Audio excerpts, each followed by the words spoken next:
Welcome to this explainer. Today, we're diving straight into some absolutely profound ideas from a fascinating esoteric text known as A Treatise on White Magic. Now, I know that title sounds a bit intense, right? But what we're actually exploring today is a highly structured, almost scientific approach to understanding the soul. We're going to look at how to find genuine clarity in a world that is just completely saturated with emotion.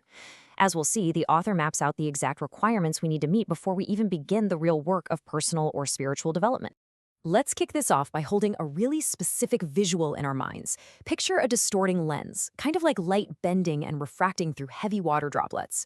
When you try to look through that water, the image on the other side is completely warped, isn't it? So we have to ask ourselves a vital question right out of the gate. Is what we feel to be true actually the truth, or are we just feeling deeply and mistaking that intense emotion for reality? That's the core dilemma we're unpacking today. So let's move right into Section 1, the foundational prerequisites, entering the science of the soul. To get started, we need to establish the philosophical high ground laid out by the author of this text, Master Djwahl Kuhl, who is also known as the Tibetan, and who we'll just refer to as DK. Now, DK states very clearly, right at the beginning, that engaging in the science of the soul, which he calls white magic, demands a very specific starting point. And why is that? Well, it's so the student doesn't inadvertently harm themselves or others. He's not trying to scare you here, he's literally just giving us a realistic map of the actual terrain we have to navigate. DK outlines two absolute prerequisites for this kind of study. First, you need a mind trained in abstract thought. And second, a character purified from astral distortion. What does that actually mean for us in practice? Basically, it means you have to be able to receive impressions from the soul without instantly coloring them with your own personal desires. Your emotional vehicle, what the text calls the astral body, has to stop acting like that distorting water lens we just talked about.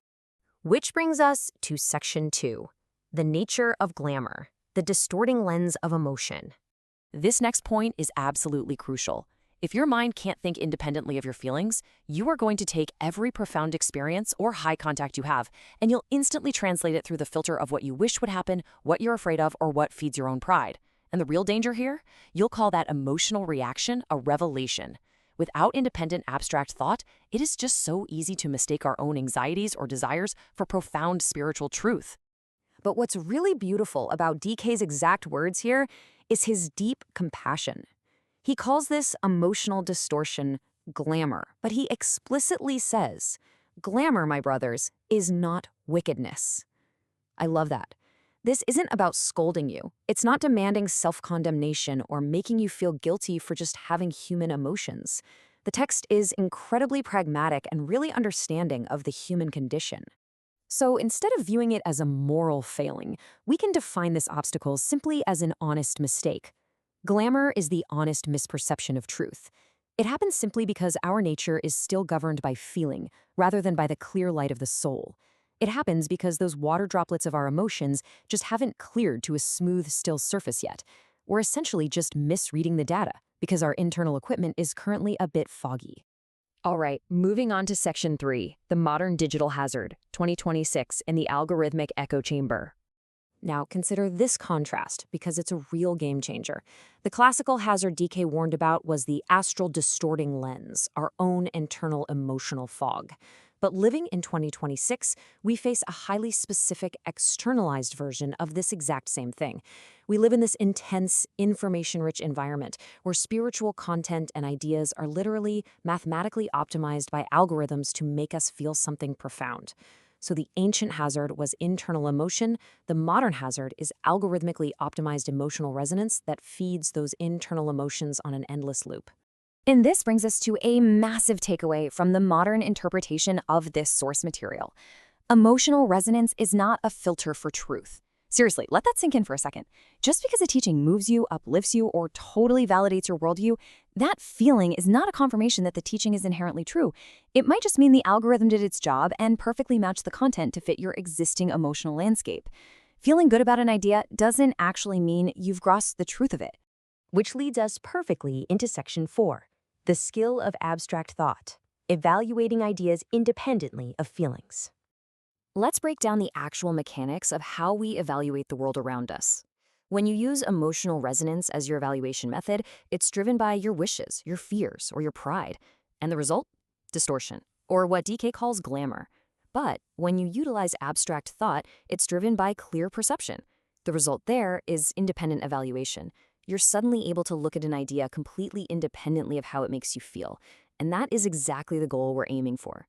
Decay reminds us of something incredibly empowering here. Your soul alone is the ultimate authority, meaning you shouldn't blindly accept any teaching, not even the ones we're discussing right now. You have to observe yourself honestly and verify these concepts through your own grounded inner experience. You are essentially tasked with being the lead scientist of your own soul. And that takes us to our final section, your weekly practice, applying the soul's authority. Here is your practical homework for the week, laid out in 3 super simple steps. First, pick one recurring emotional reaction you have toward a person, a situation, or even a spiritual idea. It could be irritation, admiration, anxiety, enthusiasm, whatever comes up a lot for you. Second, intercept that feeling and ask yourself a really hard question. Am I seeing this clearly, or am I just seeing what I need to see based on my own emotions? And finally, step 3, write down just one brutally honest sentence about what you discover. Doing this allows you to intercept that emotional filter in real time. You're replacing a passive reaction with the foundational requirement of honest self-observation. I want to leave you with one final thought to contemplate today. Real development isn't about shutting down or stopping your feelings. It's about not letting them distort your vision. So as you practice this, and as those water droplets of emotion finally settle into a still, calm surface, what truth is waiting for you there?